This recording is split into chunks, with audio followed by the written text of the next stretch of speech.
Playlist वगैरह जैसे Facebook पे बना देते हैं, तो वैसे एक प्लेलिस्ट बना दी है। उसमें आप पहले 3 भाग जो जिन्होंने नहीं सुने हैं वो उसमें सुन सकते हैं। तो ये 4th पार्ट हम चर्चा कर रहे हैं। 1990 से हम शुरू हुए थे, लगभग 2011-12 तक की हमने घटनाएं जिक्र की हैं। फिर भी बहुत सारी चीज़ें ऐसी हैं जो नहीं जिक्र होती, बाद में याद आ जाती हैं, बाद में पता चलती है। तो सबसे इम्पोर्टेंट चीज़ पंचकुला दंगे में एक जो निकल के आई थी मीडिया के ज़रिए, वो थी कुर्बानी गैंग।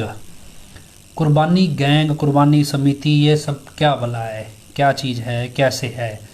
क्योंकि क्या है कि अलग अलग धर्मों में जब आप देखेंगे, क्या है कि जैसे जिहाद है जी, बुराई के खिलाफ लड़ना। कुर्बानी क्या होती है हम आपको बताएं। क्या होता है कि कुर्बानी बहुत बड़ी चीज़ होती है, रूहानियत के मायने में बहुत बड़ी चीज़ होती है।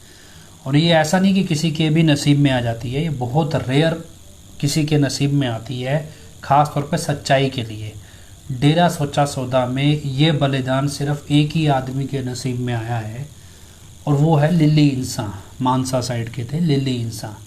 इसके अलावा डेरा सच्चा सौदा के पूरे इतिहास में कुर्बानी शब्द किसी और के लिए इस्तेमाल नहीं होता। जो बलिदान, सर्वस्व बलिदान कर देना अपना, उसे मतलब अपनी ज़िंदगी न्यौछावर कर देना, तो लिल्ली इंसान के नाम पे आया है सिर्फ ये पूरे डेरा सच्चा सौदा के इतिहास में। और जब लिल्ली इंसान की हत्या की गई थी, उसके बाद हजूर महाराज जी ने भी ये वचन किए थे भी लिल्ली इंसान ने सचखंड में भी डेरा सच्चा सौदा की साध संगत की जय जयकार करवा दी है। हालांकि ये वचन मैंने खुद नहीं सुने, पर सुना है ये वचन हुए थे। और इसके अलावा डेरा सच्चा सौदा में बलिदान जो है वो ख़ास तौर पे जीवन का बलिदान, ये श्रेय किसी के भी खाते में नहीं है। इसके अलावा कुछ लोगों ने आत्मदाह किया था, हजूर पिताजी ने उनको भी शहीदी का दर्जा दिया था, लेकिन वो दर्जा लिल्ली इंसान की के बलिदान के दर्जे के बराबर नहीं माना गया था। ये हजूर महाराज जी ने सत्संग में एक बार बताया था, अभी वो तो भी कंसिडर कर लिया पिताजी ने उसको बलिदान में, पर जो लिल्ली इंसान का बलिदान है वो बहुत सर्वोच्च दर्जे का माना गया। अब क्या होता है, रूहानियत का एक सिंपल सा कॉन्सेप्ट है कि जब आप भक्ति मार्ग पे चलते हो तो संत, क्योंकि सच्चाई के पुजारी होते हैं और काल बुराई का पुजारी होता है, बुराई का प्रतीक है।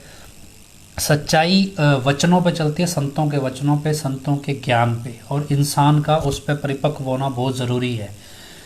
ऐसे में जब सच्चाई को कोई बड़ा बूस्ट देना हो तो काल बलिदान मांगता है, किसका? भक्त का। और सतगुरु उस बलिदान के जरिए बहुत बड़ा काम करता है। इतिहास में ऐसे बलिदान हुए हैं, लेकिन वो बलिदान सृष्टि को बचाने के लिए होते हैं। किसी बहुत बड़ी भक्ति करने वाले व्यक्ति के नसीब में वो बलिदान आता है। तो वो बलिदान लिल्ली इंसान के नसीब में डेरा सच्चा सौदा के इतिहास में आया।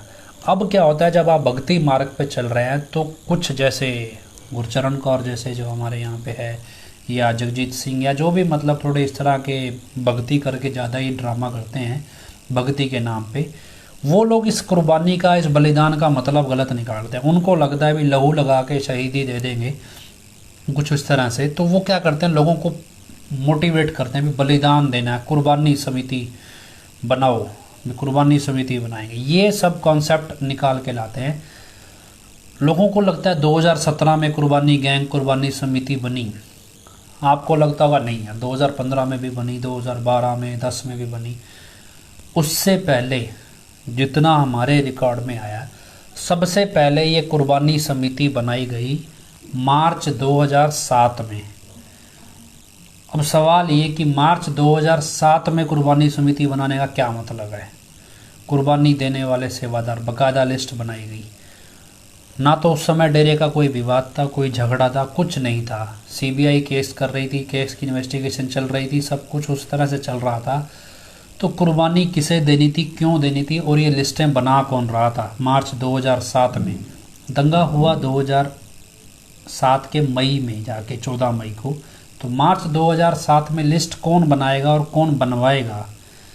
ये लिस्ट बनवाई गई थी मैनेजमेंट की तरफ से और अलग अलग ब्लॉकों में, और इस लिस्ट में बहुत सारे लोगों का नाम आया इसमें, कुछ लिस्टें मेरे पास अभी भी हैं, अवेलेबल हैं मेरे रिकॉर्ड पे उस समय की, जिन्होंने वो नाम लिखवाए।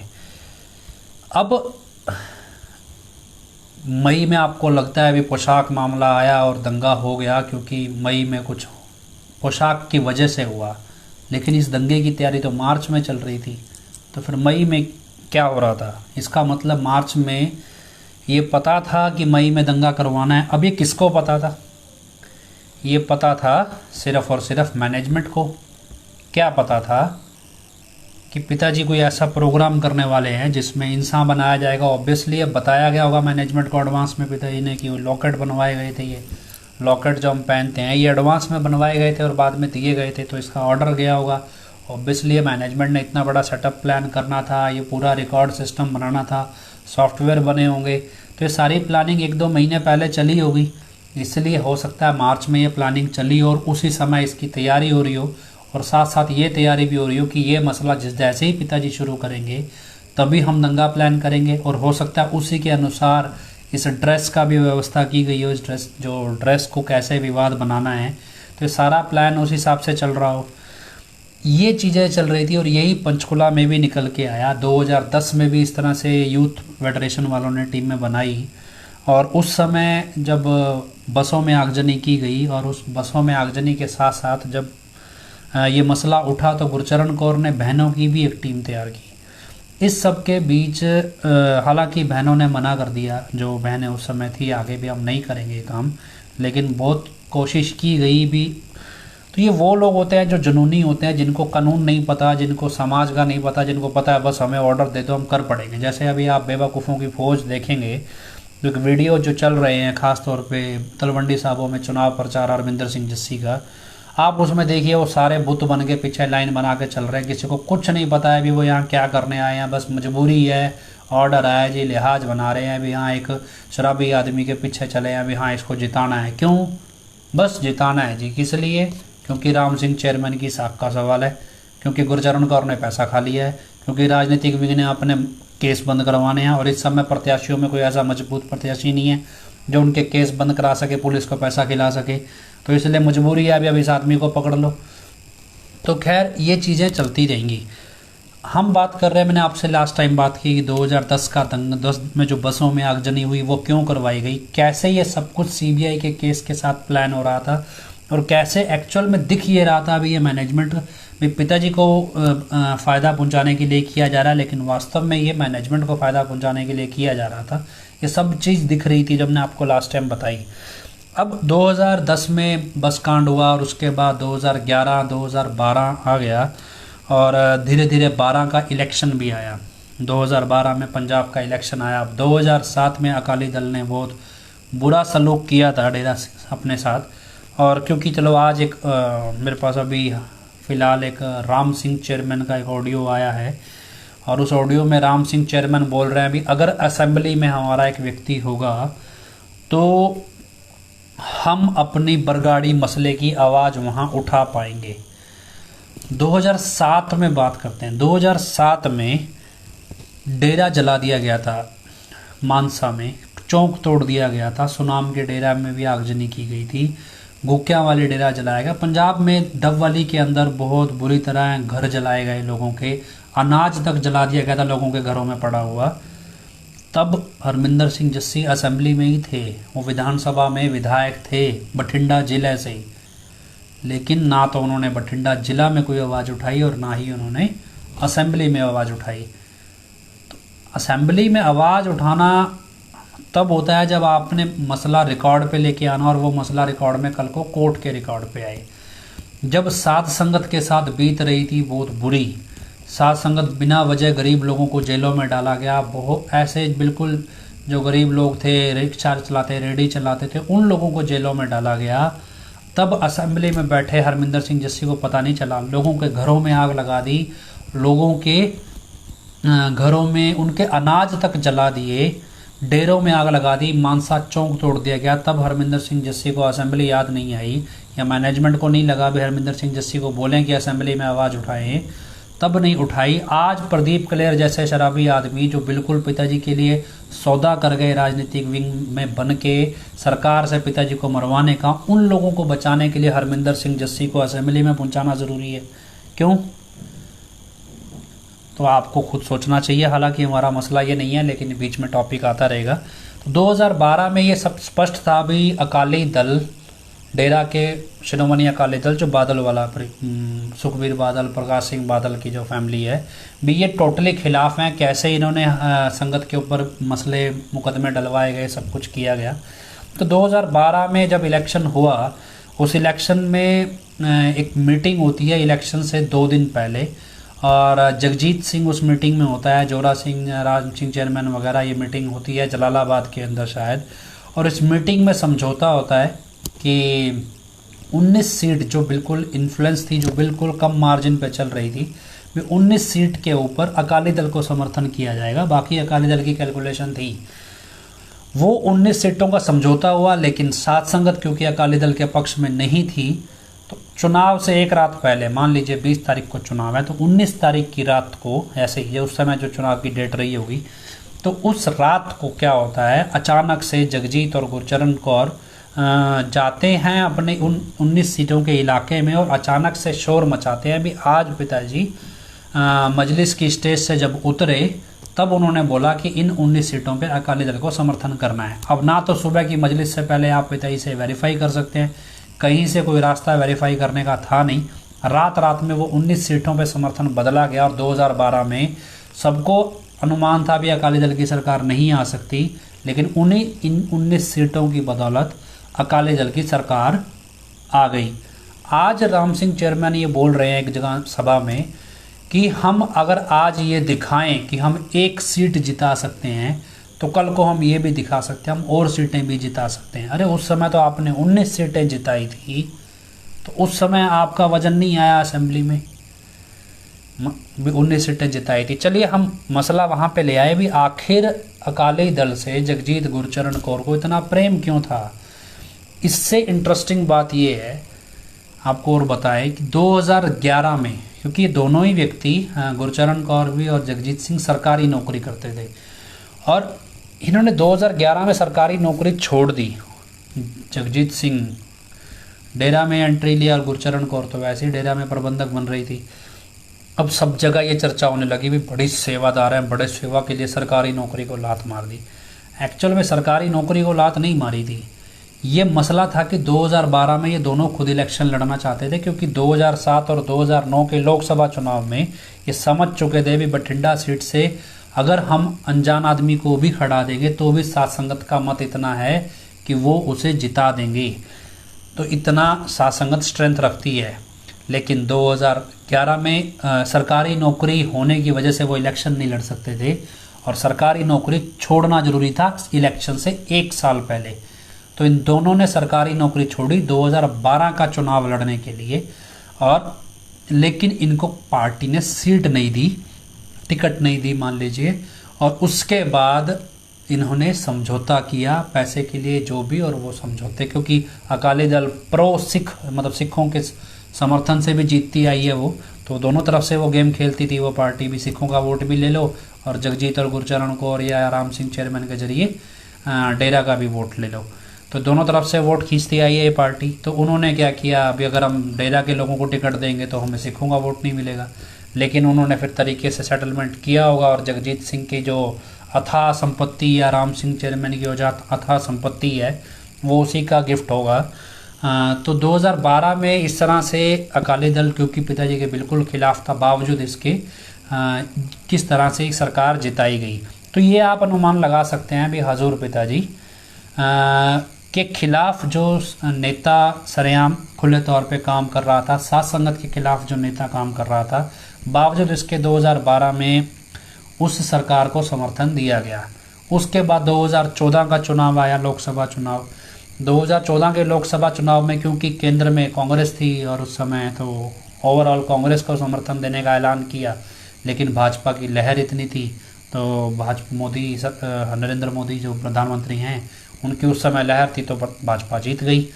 अब 2014 में जब हरियाणा का चुनाव आया तो बड़ी समस्या विकराल ये थी जो चौटाला फैमिली है वो डेरा से बहुत ज़्यादा दुश्मनी रखती है, बहुत ज़्यादा। और लेकिन क्योंकि हमारे श्री श्री आदरणीय डॉक्टर PR नैन चौटाला परिवार के बहुत ज़्यादा घनिष्ठ मित्र हैं और इधर से वो प्रबंधकीय पोजीशन पे भी थे, तो लेकिन सबको मालूम है उनके परिवार के, चौटाला परिवार से किस तरह के संबंध हैं। तो एक तरफ चौटाला परिवार था जो डेरा को उस समय सरेआम बोलते थे भी गौशाला बना देंगे, ये कर देंगे, वो कर देंगे, और कांग्रेस एंटी इनकम्बेंसी में थी। और उसके बाद चौटाला की सरकार आने का अनुमान था और ये अनुमान डेरा के लिए, डेरा की संगत के लिए बहुत ज़्यादा खतरनाक हो सकता था, इसलिए विकल्प नहीं था। तो भाजपा को समर्थन करना, ये कह लीजिए डेरा की ज़रूरत थी, साथ संगत की भी ज़रूरत थी। और क्योंकि चौटाला परिवार किस तरह से डेरा से नफ़रत करता था ये सब जानते हैं, किस तरह से वो अपने भाषणों में खुलेआम बोलते थे, और किस तरह 2002 में भी चौटाला सरकार के ही सरकारी वकीलों ने जानबूझ के जांच की रिपोर्ट हाई कोर्ट को ना देकर, हरियाणा सरकार उस टाइम चौटाला सरकार थी, उन्होंने जानबूझ के पिताजी के केसों को CBI को हैंडओवर करवाया था खुद हरियाणा सरकार ने। इसलिए सब जानते थे भी हरियाणा चौटाला सरकार जो ओम प्रकाश चौटाला की पार्टी है वो डेरा के बिल्कुल खिलाफ है और कांग्रेस एंटी इनकम्बेंसी में थी, इसलिए मजबूरन भाजपा को समर्थन देना पड़ा था उस समय।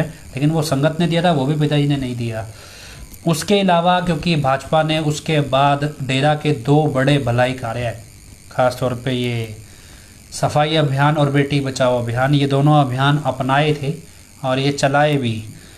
लेकिन क्योंकि भाजपा एक धर्म के बेस का धर्म के आधार पर चलने वाली पार्टी है, एक कट्टर हार्ड कोर हिंदुत्व के आधार पे, और उसके बेस पे ऑब्वियसली है कि वो एक अलग धर्मों की जो विचारधाराएं हैं उनको ख़त्म करना चाहती है। तो ये एक एजेंडा भी चलता है भाजपा के साथ। तो उस एजेंडा के तहत, जिसे हम RSS का एजेंडा बोल देते हैं, उस एजेंडे के तहत डेरा के अंदर भी एक पूरी टीम थी जो RSS समर्थक थी, RSS के समर्थक थे।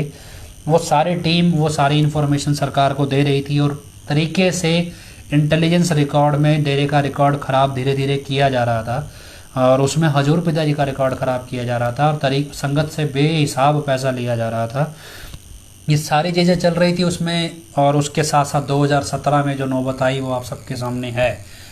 अभी हम चल रहे हैं 2014 के चुनाव के बाद और धीरे धीरे फिल्मों का दौर डेरा में आया।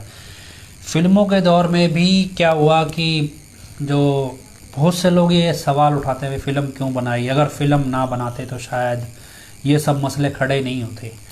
तो जिनको फिल्मों के बारे में जानकारी नहीं है भी आखिर ये फिल्मी दुनिया, फिल्मी स्ट्रक्चर कैसे आया। आप किसी भी पत्रकार को उठाएं, किसी भी पत्रकार को, अगर आप इंग्लिश अखबार पढ़ते हैं तो आपको इंग्लिश अखबार पढ़ते रहे हैं पुराने, तो चलो आपको वैसे तो बहुत सारे राइटर हैं, एक राइटर का नाम बताता हूँ, शेखर गुप्ता एक राइटर है। मान लीजिए आप कभी गूगल पे सर्च करेंगे तो पहले कभी वो द इंडियन एक्सप्रेस में थे, इकोनॉमिक टाइम्स में आए, आज वो मेरे ख्याल द वायर या द क्विंट ऐसा कोई वेबसाइट वो चलाते हैं। क्या है कि वो एक बहुत अच्छे राइटर है, जर्नलिस्ट है और इंडियन एक्सप्रेस बहुत चर्चित अखबार है और उनके बहुत चर्चित आर्टिकल उसमें आए हैं। लेकिन समय के साथ क्योंकि आजकल लोग प्रिंट मीडिया को उतना नहीं पढ़ते हैं जितना विजुअलाइजेशन, वीडियो से चीज़ें देखते हैं, इसलिए वीडियो से चीज़ें परोसना ज़्यादा बढ़ता गया चलन में। 2010 के बाद जैसे जैसे इंटरनेट का यूसेज बढ़ा तो लोग क्योंकि फिल्मों से भी इंस्पायर्ड होते हैं। और एक आर्टिकल हमने लिखा हुआ है, वो आर्टिकल हम आपको भेज भी देंगे उसका लिंक। तो वो आर्टिकल इसी पे लिखा था फिल्मों के ऊपर कि कैसे फिल्मों के जरिए फिल्म स्टार एक रोल मॉडल बन के आते हैं और वो फिल्म स्टार की जब निजी ज़िंदगी आप देखेंगे, क्योंकि आजकल तो फिल्म स्टार के शूटिंग के शॉट्स, उसकी रियल लाइफ को भी बहुत अलग तरीके से प्रस्तुत किया जाता है इंटरनेट पे हर जगह से, तो लोग उनको रोल मॉडल मानने लगते हैं। जैसे आप फिल्म के अंदर कोई आदमी हीरो का रोल कर रहा है और वही हीरो शराब भी पीता है, वही हीरो गलत काम भी करता है, लेकिन तो उसे टशन बना लिया जाता है, रोल मॉडल बना लेते हैं भी इस तरह से करना चाहिए, ये अच्छी चीज़ है। तो इस तरह की चीज़ें जब परोसने लगे और ये फिल्में इन्फ्लुएंस करने लगी तो हजूर पिताजी ने एक बार चर्चा की तेरावास में सेवादारों की मीटिंग के अंदर कि भी हमें कुछ ऐसे सेवादार हों जो तैयार किए जाएं जो डॉक्यूमेंट्री बनाएं डॉक्यूमेंट्री और फिल्म में बहुत फ़र्क होता है। डॉक्यूमेंट्री क्या होता है, डॉक्यूमेंटेड फॉर्म में होती है बहुत सारी चीज़ें। ये बहुत सेंसिटिव चीज़ें होती हैं और बहुत ज़्यादा इफ़ेक्टिव होती हैं पढ़े लिखे लोगों के बीच में। तो पिताजी चाहते थे भी जो हम समाज भलाई के कार्य कर रहे हैं इनकी पॉलिसीज़ बना के डॉक्यूमेंटेड करके इनको, और उसके बाद इनका एनालिसिस रिपोर्ट ये सब कुछ हम प्रस्तुत करें एक वीडियो के जरिए, वीडियोग्राफी के जरिए। लेकिन अब पॉलिसीज़ तो दिमाग चलाने वाला काम है और दिमाग तो मैनेजमेंट का उल्टे कामों में चलता था, तो यहाँ पे कौन दिमाग लगाए। तो ऐसे फिर भी पिताजी ने एक टीम बनाई। वो टीम डॉक्टर आदित्य थे, उसमें मनोज था कैमरामैन, रमेश चहल भी था, दिलावर भी था, एक दो लड़के और थे जो वीएफएक्स वगैरह का काम जानते हैं, गौरव था शायद, एक लड़का और था।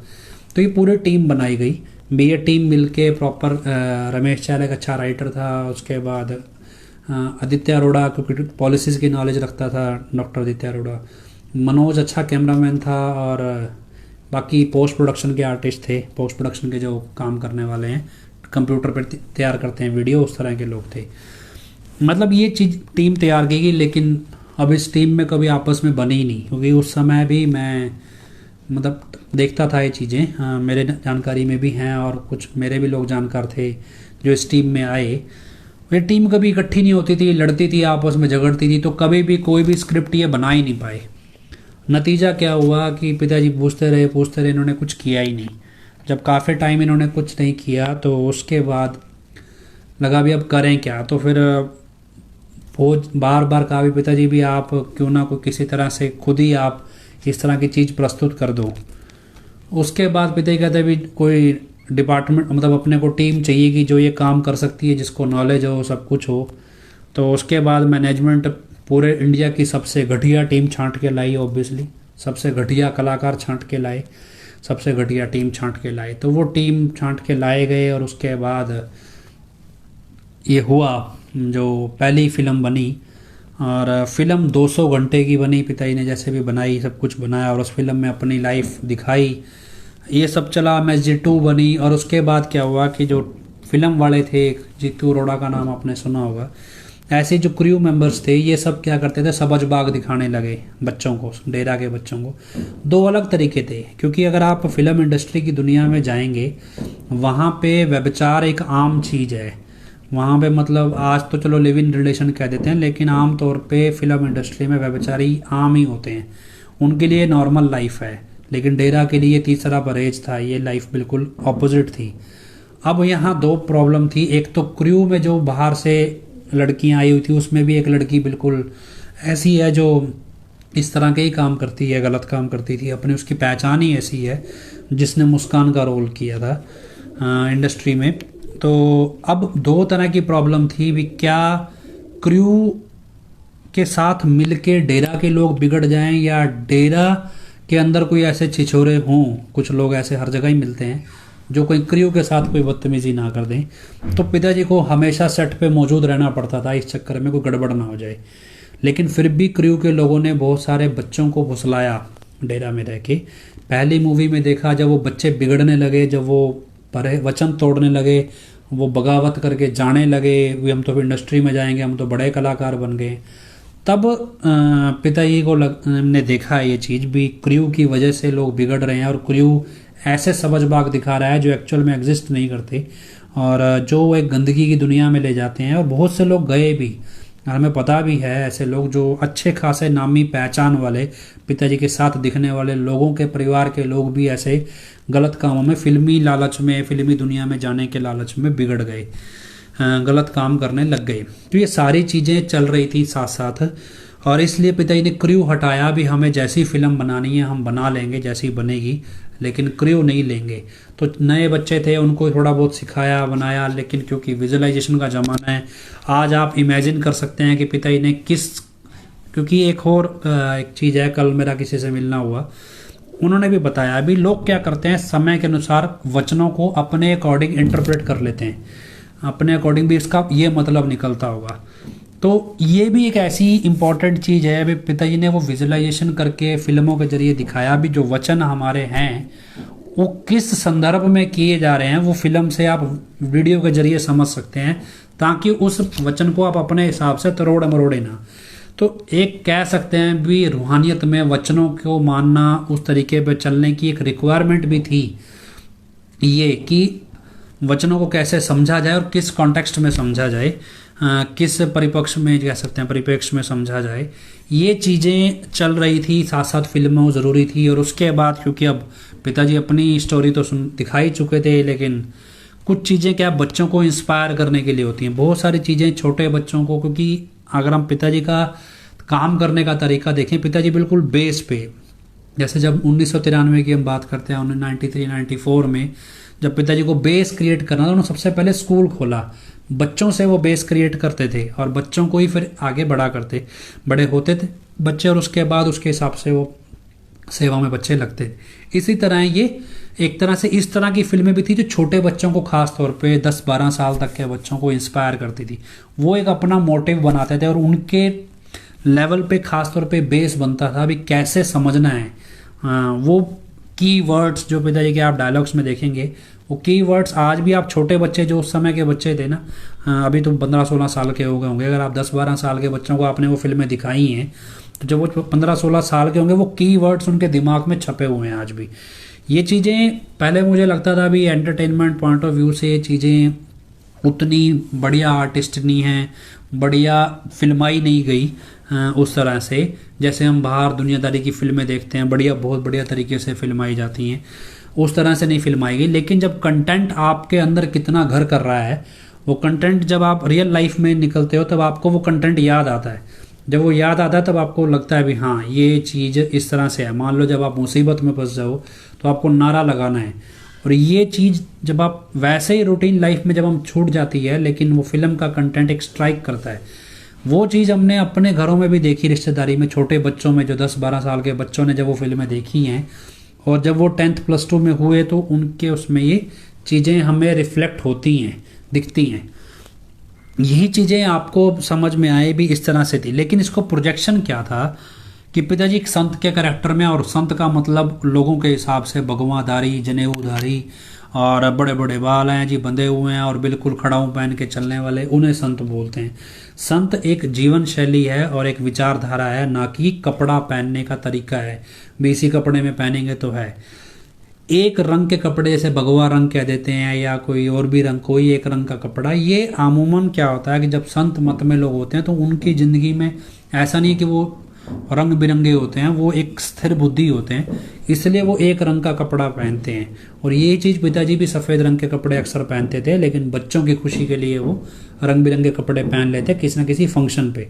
वैसे रूटीन लाइफ में हमेशा एक ही रंग के कपड़े पहनना पिताजी पसंद करते थे। तो ये चीज़ें चल रही थी। अब आ गया धीरे धीरे मसला 2017 का। 2015 के बाद चीज़ें बदलने लगी थी। 2016 और 2017 की शुरुआत से तो बहुत ज़्यादा बदलने लग गई थी। इतनी बदलने लग गई थी कि अचानक से कोर्ट जो है वो फास्ट ट्रैक पे चलने लगी थी, फास्ट काम कर रही थी, सब कुछ था। अब आपको समझ आया भी अचानक से कोर्ट को कोई ऐसी इंस्ट्रक्शंस नहीं थी, कुछ नहीं था, फिर भी कोर्ट फास्ट ट्रैक पे क्यों काम कर रही है। एक बार पिताजी ने जिक्र भी किया, अभी डेली एक टाइम तो ऐसा भी आया डेली हियरिंग होने लगी थी, और ये सब कुछ चल रहा था पैरेलल। इस सब के साथ जब एक घटना होती है 2015 में, हाँ उससे पहले हम मिस कर गए बरगाड़ी, 2015 में बरगाड़ी की घटना, फिर हम पंचकुला पे आएंगे। बरगाड़ी की घटना 2015 में हुई। MSG2 फिल्म, हालांकि इंटरव्यूज़ हमारे हुए हैं, मेरे इंटरव्यूज़ आए हैं, उसमें चीज़ें जिक्र हुई हैं।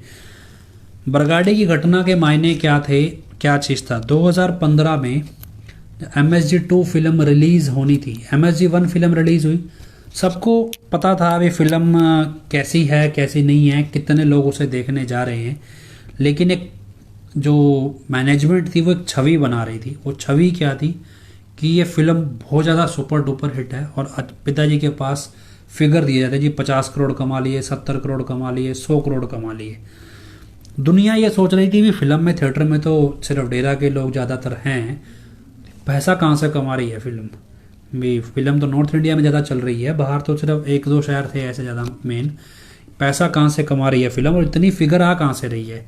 फिगर एक्चुअल में नहीं थी, क्योंकि अगर आप हकीकत एंटरटेनमेंट की बैलेंस शीट निकालेंगे, हमने निकलवाई है बैलेंस शीट हकीकत एंटरटेनमेंट की, तो उसमें कोई ऐसी कमाई नहीं थी हकीकत एंटरटेनमेंट की। जो कंपनी उस फिल्म को बना रही है कमाई तो उसी की होनी है, कमाई पिताजी के खाते में थोड़े ही आ रही थी। लेकिन जब हमने कंपनी की बैलेंस शीट निकलवाई, और निकलवाने को क्या है, आप 500 रुपये दीजिए आपको मिल जाएगी, उस बैलेंस शीट में जब हमने देखा अभी कोई कमाई तो हो ही नहीं रही थी। फिर एक कंपनी इतना प्रोजेक्शन दे रही थी क्यों? बस जी क्या है कि जैसे आपको बताया जाता है भी ये 2-4 आदमी परमार्थ के लिए भी 5 लाख दे दो खड़े हो गए, जब 5 लाख वाला खड़ा हो गया तो भैया 2 लाख तो आप भी दे ही दोगे, और 5 लाख वाला फर्जी है। तो ये आम तौर पे चलता है। ऐसे लोग मेरे संपर्क में भी हैं जो थोड़ा इस तरह के, तो उनको बोलते हैं भैया आपने बस खड़े हो जाना, बाकी आपकी रीस में और लोग भी देने लगेंगे, आपने सिर्फ बोलना है, पैसा जमा नहीं कराना। तो ये तरीका चलता रहता है। अब फिल्म का जो दौर था, और उस दौर में MSG1 फिल्म ने वो कमाई की नहीं जितना उन्होंने खर्चा किया था, और उनको लगा भी कमाई करनी पड़ेगी। आप अंदाज़ा लगाइए कि पिताजी को उस पूरी फिल्म करने के 30 लाख रुपए दिए गए, और 30 या 40 लाख रुपए, और उसमें से पिताजी ने 20 लाख रुपया मेरे ख्याल डोनेशन दे दिया था। 20 लाख रुपया हॉस्पिटल को या ऐसे किसी को दिया था डोनेशन उसमें। उस समय पे वो पता होगा बोन बैंक या स्किन बैंक के लिए, तो डोनेशन दिया पिताजी ने अपनी सारी जो भी कमाई हुई उससे। और MSG2 के टाइम पे कहा यार पंजाब में फ़िल्म रिलीज़ नहीं हुई, और पंजाब में फ़िल्म रिलीज़ कराना बहुत ज़रूरी है वरना कमाई नहीं होगी। संगत तो पंजाब में बहुत बड़ा बेस है संगत का, और संगत क्या, पंजाब की संगत या तो सिरसा आके देखती थी या फिर चंडीगढ़ जाके देखते थे, पंजाब में नहीं देख पाते। तब ये बात आई भी क्यों ना ये पंजाब में फ़िल्म खुलवाई जाए। अब प्रॉब्लम ये थी कि डेरा का प्रचार पंजाब में होने नहीं दिया जाएगा, ये अकाली दल का स्टैंड था। और अकाली दल क्योंकि सिखों के वोट लेने के लिए सारा हुआ बना के रखा गया था, ऐसे में अब MSG2 फिल्म को रिलीज़ कराना है, और ओबियसली इसकी चर्चा पहले रही होगी, तो ये सब हुआ। और अभी आप जब कांग्रेस का के लीडर है नवजोत सिंह सिद्धू, उनका एक इंटरव्यू आया, और उस इंटरव्यू में एक जिक्र हुआ भी 100 करोड़ की डील हुई इसमें। अब 100 करोड़ सुनने में हमें आम सा लगता है नेतागिरी में, लेकिन पर्सनल लेवल पे सोचिए 100 करोड़ कितना होता है। 100 करोड़ की डील हुई। अब 100 करोड़ ना तो फिल्म ने कमाना था ना कुछ, फिर ये 100 करोड़ की डील किस चीज़ के लिए हुई थी? 100 करोड़ की डील 2017 में हो सकता है इलेक्शन के लिए हुई हो, कि डेरा के वोट मिल भी जाएं और सिखों के वोट भी मिल जाएं, लेकिन तरीके से ये राजनीति चल रही थी बीच में, जो अब समझ में आता है। हो सकता है चल रही थी कि नहीं चल रही थी, लेकिन अभी हालात को देख के आप अनुमान लगा सकते हैं। अब उसमें क्या है कि 2015 में जब सितंबर अक्टूबर के आसपास शायद फिल्म रिलीज़ होनी थी, उस समय बोलते हैं कि मुंबई के अंदर एक मीटिंग हुई अक्षय कुमार के घर पे, पिताजी की और बादल की। हालांकि कुछ तुक नहीं है इस मीटिंग का, कोई बेस नहीं है, कोई प्रूफ नहीं है। और उसके बाद अक्षय कुमार के घर पे मीटिंग करने की ज़रूरत क्या थी? अक्षय कुमार कौन सा यहाँ पे डीसी लगा था? आपको ध्यान हो, एक बार एक फ़ोटो डाली थी अक्षय कुमार की वाइफ ने, ट्विंकल खन्ना ने, ट्विंकल ऐसा कुछ नाम था, उन्होंने फ़ोटो डाली थी ट्विटर पे, पिताजी उनके अपार्टमेंट में नीचे जा रहे हैं निकल के, और उन्होंने ट्वीट किया था और लिखा था भी गैस करो कौन हमारे अपार्टमेंट में रहने आया है। तो वहाँ तो पिताजी ने किराए पे फ्लैट लिया था, या किसी, जैसे पिताजी ने बताया किसी सत्संगी का फ्लैट था या किराए पे फ्लैट लिया था उसी अपार्टमेंट में, तो फिर अक्षय कुमार के घर जाने की क्या ज़रूरत थी? असल में क्या है, ये मीटिंग हुई भी होगी, हो सकता है, क्योंकि अगर इस मीटिंग का धुआं उड़ा तो कोई तो हुई है। हो सकता है ये मीटिंग मैनेजमेंट और पॉलिटिशियन के बीच में हुई हो, बादल के, सुखबीर बादल के बीच में, सुनने में जो आता है, या जिसके भी बीच में हुई होगी या नहीं पता नहीं, पर कहते हैं।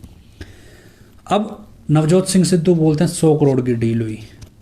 उसके बाद ये भी बोला जाता है, मेरे से इंटरव्यू में किसी पत्रकार ने पूछा कि 90 लाख के पोस्टर्स जो हैं वो छपवाए गए SGPC की तरफ से MSG2 फिल्म के। ये बात भी मतलब पत्रकार पूछते हैं, हालांकि मुझे इसकी कोई जानकारी नहीं है, लेकिन पत्रकारों के पास है तो मान सकते हैं भी ऐसा कुछ हुआ होगा। अब आपको लगे भी ये तो सरकार हमारे खिलाफ है, सब कुछ है, फिर ये सारी खिचड़ी पक कहाँ रही है, भी कैसे चल रही है?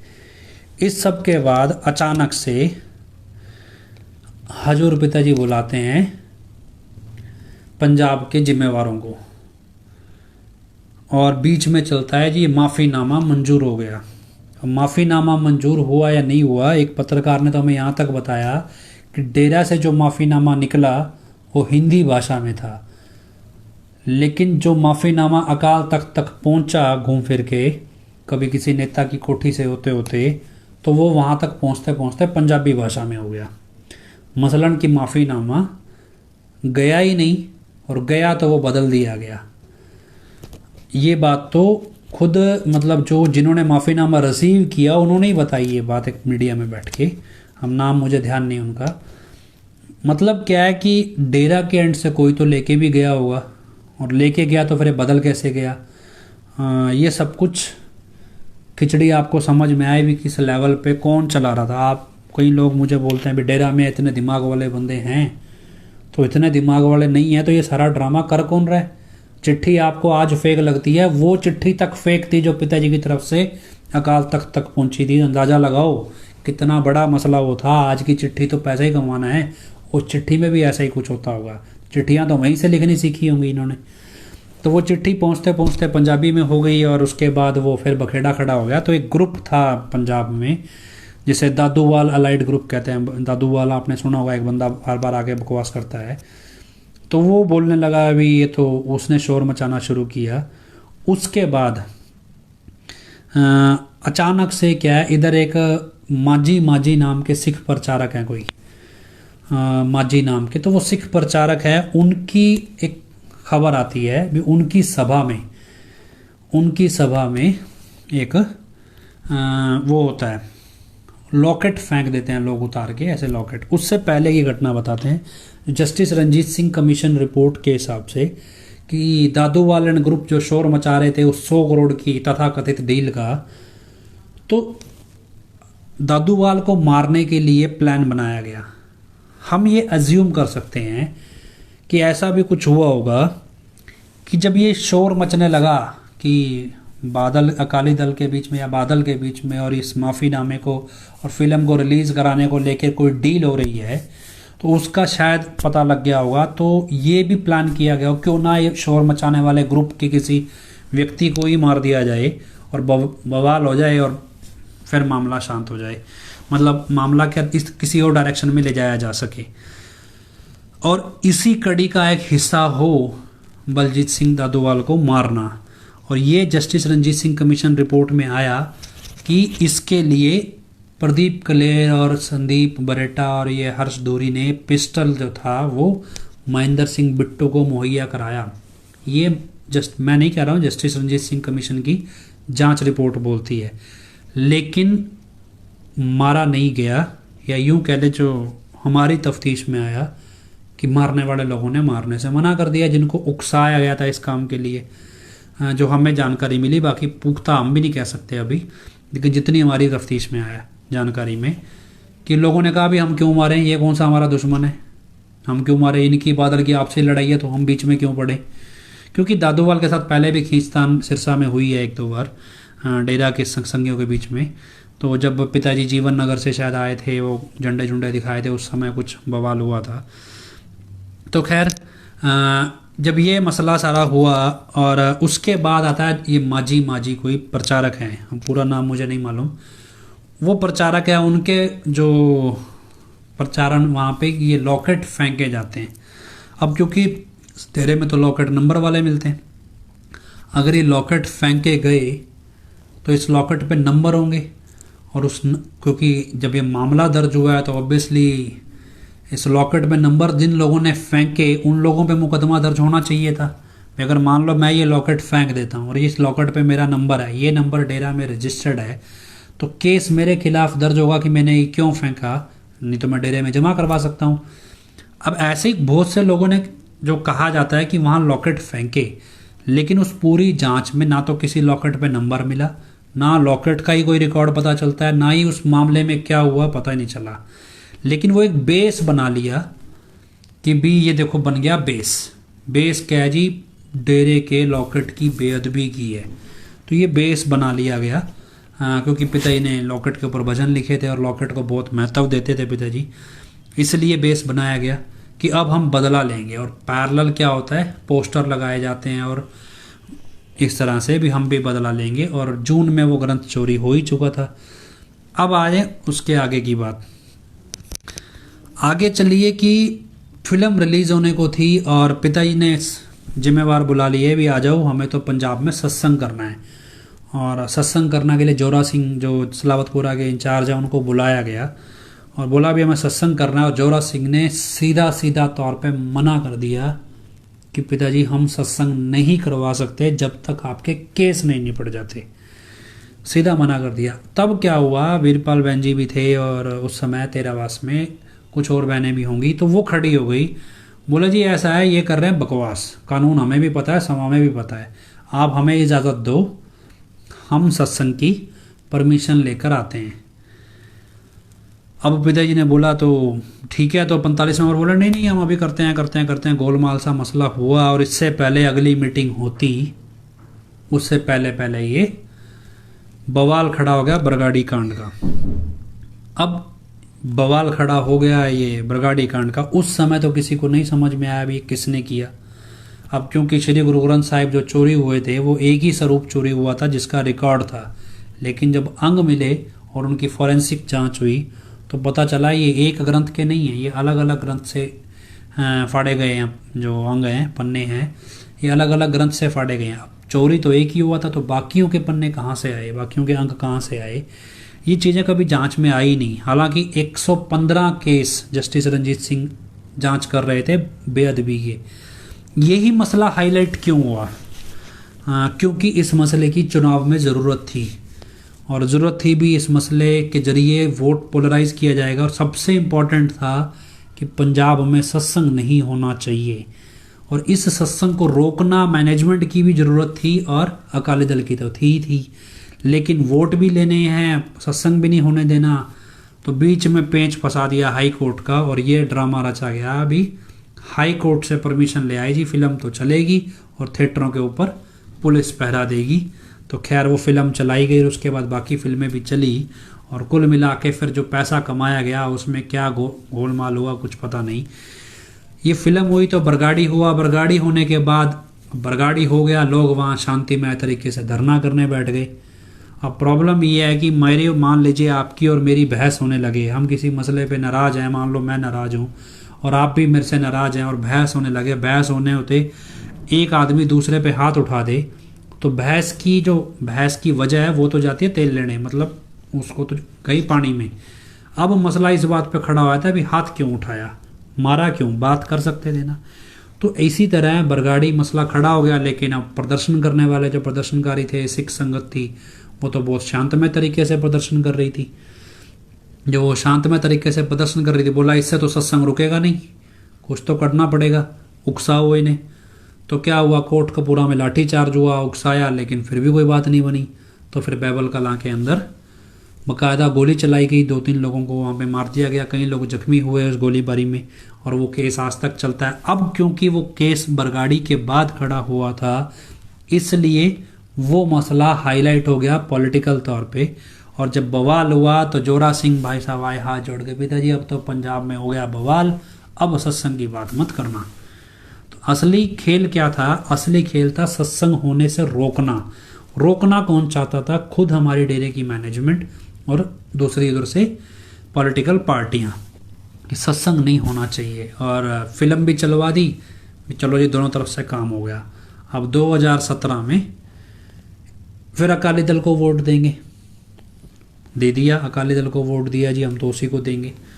अब क्या था, लेकिन संगत गई थी संगत ने क्या किया, जो हमारे पास लोगों ने बताया, हमें जितना घूमते फिरते हैं, वो कहते जी मीटिंग बुलाई डेरा में, स्टेडियम में, और नारा लगवा लिया जी अकाली दल को समर्थन करेंगे। अकाली भाजपा गठबंधन था उस समय, भी समर्थन करेंगे अकाली दल को।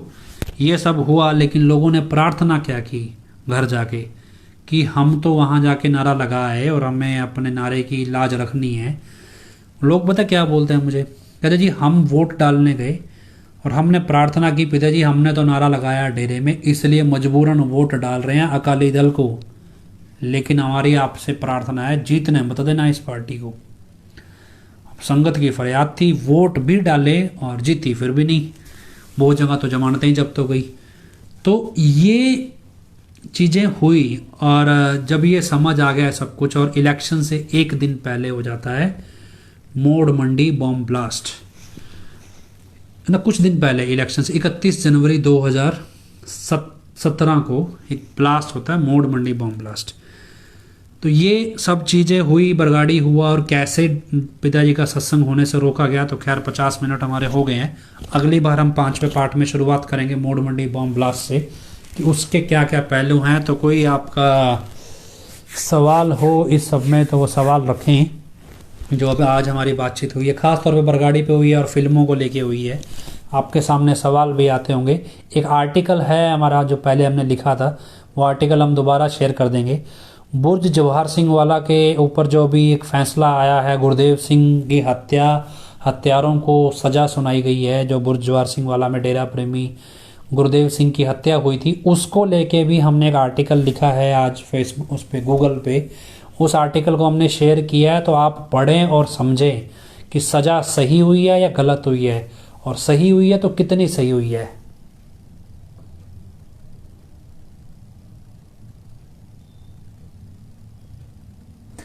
मैंने लॉकेट बढ़वाया है, मुझे भी बिना नंबर का ही मिला है, क्योंकि मुझे याद नहीं रहा कि नंबर वहीं लिखवा तो। अच्छा, एक्चुअली अब जो लॉकेट ये दिए जा रहे हैं वो वैसे भी बिना नंबर के दे रहे हैं, क्योंकि अब इनके पास डाटाबेस इन्होंने ख़राब कर दिया है, सारा रिकॉर्ड ही डिस्ट्रॉय कर दिया है, जो मेरी जानकारी में है। तो अब ये लॉकेट की जो रजिस्ट्रेशन नंबर है उसकी कोई वैल्यू रह नहीं गई है, इसलिए ये बिना नंबर के लॉकेट अब डेरे से जारी हो रहे हैं। तो वो अब कुछ कर नहीं सकते उसमें, तो जब पिताजी आएंगे तभी कोई सिस्टम बनाएंगे, अब इनसे तो उम्मीद करना बेकार है जी। तो और कोई सवाल आपका हो इससे संबंधित, जो हम पंचकुला दंगे की ओर बढ़ रहे हैं भी, आखिर करते करते ये नौबत क्यों आन पड़ी आगे जाके पंचकुला दंगे की, तो हम चौथा पार्ट आज कर रहे हैं। लास्ट टाइम हमने आपको शाही परिवार के बारे में बताया, परम पिताजी के परिवार के बारे में भी बताया था।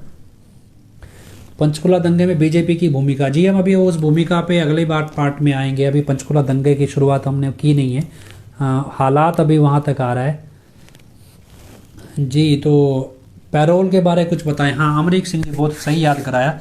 आप बहुत से लोग देख रहे हैं और सोच बड़ा गौर से सुनिएगा और याद रखिएगा, पैरोल को लेके बहुत सारी अफवाहें हैं, दिन में बहुत सारे फ़ोन आए हैं, बहुत कुछ आया है। तो कि पैरोल को लेके पिताजी गुड़गांव आ गए हैं, फिर सिरसा आ गए हैं, गुरसर जाएंगे वगैरह वगैरह। तो लेटेस्ट जानकारी ये है कि अभी तक पैरोल के ऊपर अप्रूवल पे भी सिरसा की तरफ से या किसी अधिकारी की तरफ से साइन नहीं हुए हैं। आपकी जानकारी के लिए बता दें, अगर पिताजी को पैरोल दी भी जाएगी तो वो पैरोल पहले से ये तय होगा अभी कौन से शहर में पिताजी जाएंगे। उस शहर का जो जुडिशियल मजिस्ट्रेट है, फर्स्ट क्लास जो मजिस्ट्रेट होगा, JMIC judicial magistrate first class, वो बकायदा 2 लाख का बॉन्ड भरा जाएगा, और उस बॉन्ड भरने के बाद वो परमिशन देंगे, उसमें जमानती भरा जाएगा, फिर वो पैरोल सैंक्शन होगी और फिर पिताजी वहाँ से बाहर आ सकते हैं। अभी तक किसी भी शहर में, सिरसा, गुड़गांव, गुरसर में श्री गंगानगर, इधर से मेवात डिस्ट्रिक्ट पड़ता है, और मानेसर, हमने हर जगह हमारी टीम में कोई ना कोई व्यक्ति है, किसी भी कोर्ट में कहीं भी पैरोल को लेके बॉन्ड साइन कराने की कोई न्यूज़ नहीं है।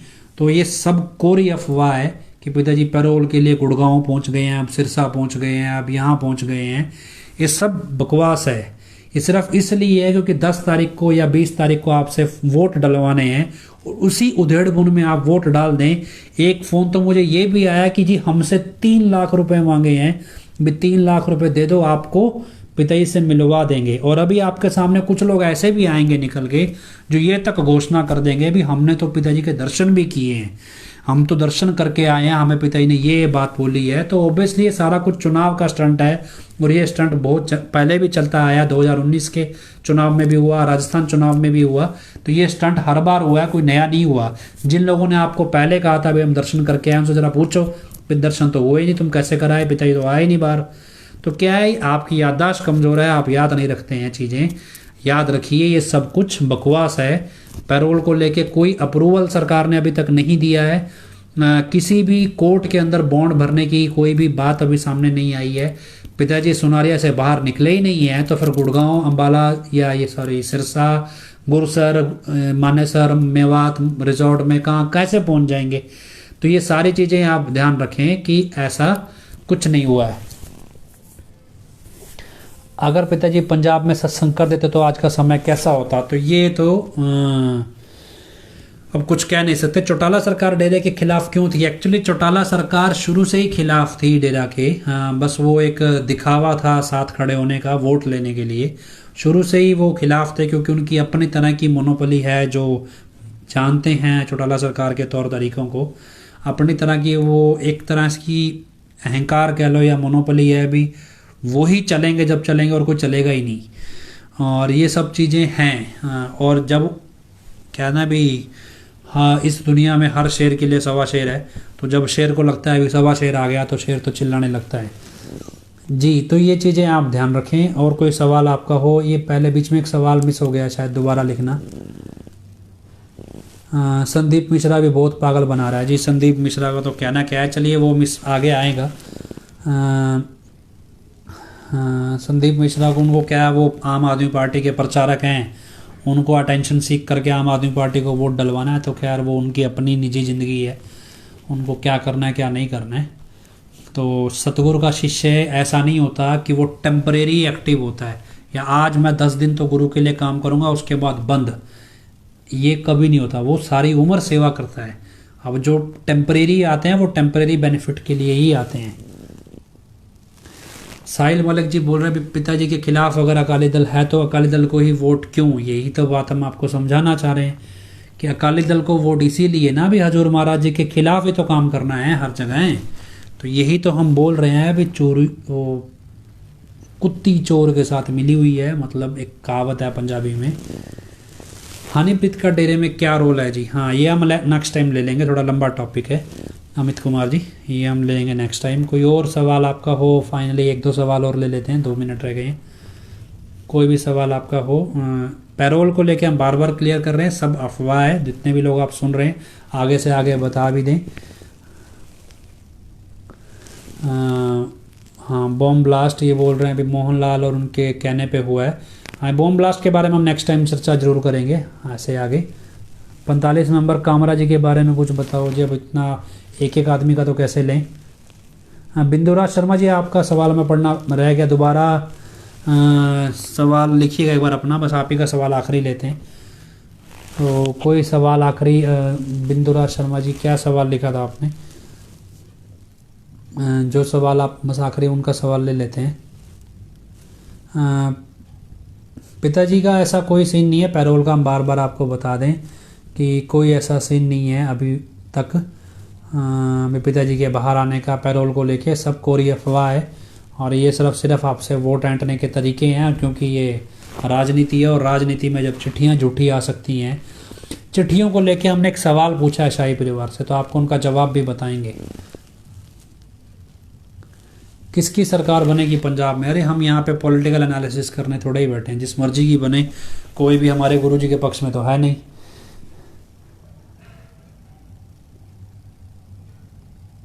भाई जी, एक विजेंद्र नाम का आदमी है जो चैनल चलाता है सच तक, वो कौन है? विजेंद्र जी ऐसे दिल्ली की सात संगत के एक व्यक्ति हैं, वो अपने तरीके से चीज़ों का प्रचार करते हैं, आम आदमी पार्टी के समर्थक हैं वो, इसलिए अपने अनुसार चीज़ों को अपने अकॉर्डिंग बताते हैं। तो वो एक उनका निजी मसला है, वो हम कुछ कह नहीं सकते, क्योंकि संदीप मिश्रा जी के बारे में मैं नहीं बोल रहा हूँ, वो गलत बोल रहे हैं सही बोल रहे हैं। तो मुझे इतना पता है कि फ़िलहाल वो एक राजनीतिक पार्टी के साथ अटैच हैं। बिंदुराज शर्मा जी, आपने सवाल लिखा नहीं है, आपका क्या सवाल था? आप पूछ रहे थे, मैं मिस कर गया हूँ उसे। अब ये कमेंट्स स्क्रॉल नहीं होते हैं चलते लाइव में, बहुत मुश्किल हो जाता है। सरकारों को क्यों गलत बोलते जबकि हमारी मैनेजमेंट गलत है? सरकार गलत है, मैनेजमेंट सब मिले ही तो हुए हैं। जलालाना साहिब में वोट कैसे मांगने हैं? वहाँ कौन सा वो है? बोल रहे हैं जलालाना साहिब में वोट। चिट्ठी पर शाही परिवार का जवाब आपको बताएंगे जी, सुनवाएंगे, बताएंगे नहीं सुनवाएंगे। भी क्या उन्होंने जवाब दिया है शाही परिवार ने? चिट्ठी का सवाल उनसे पूछा गया तो क्या जवाब दिया? अगली बार पूछ लेंगे जी, ठीक है। चलो और कोई सवाल आपका नहीं है तो लगभग 1 घंटा हमें हो गया है, तो हम आखिरी में जाते जाते इजाज़त देते हैं, इजाज़त लेते हैं सॉरी आपसे, अरदास लगाते हैं। धन धन सतगुरु तेरा ही आसरा, हे मालिक तुझे इलाज है अब बहुत हो गया, तो दया में रहमत कर, तेरे प्यार मोहब्बत की राह में हमें कोई दुख तकलीफ़ ना आए, तो ऐसी रहमत बख्श और सबको सुमति दे। किस तरह से देनी है यह तो सब जानता है, जिसको जैसे देनी है वैसे दे, वो तेरी मर्जी। धन धन सतगुरु तेरा ही आसरा। सासंगत जी जो आप सुन रहे हैं, जितने लोग 200-300 लोग जो आप सुन रहे हैं या बाद में भी सुनेंगे, आपसे सिर्फ इतना रिक्वेस्ट है कि पैरोल को लेके आप ये स्पष्टीकरण अगर हो सके फेसबुक पे डालें अपने अकाउंट से। अगर अपने अकाउंट से नहीं भी डालते हैं तो हम फेसबुक पे डाल देते हैं, आप उसको शेयर ज़रूर कर दीजिएगा ताकि हम लोगों को जानकारी पहुंचा सकें। आप अपने अकाउंट से डाल दें तो बहुत बढ़िया है जी। तो ठीक है जी, इजाज़त चाहते हैं। अगली बार अगले वेडनेसडे को, हम बुधवार को बातचीत करेंगे 5वें हिस्से में, 5वें भाग पे इस पे, और उसमें मोड ब्लास्ट से हम शुरुआत करेंगे। याद करा दीजिएगा बाई चांस मैं भूल भी जाऊँ तो। इजाज़त दीजिए। धन धन सतगुरु तेरा ही आसरा।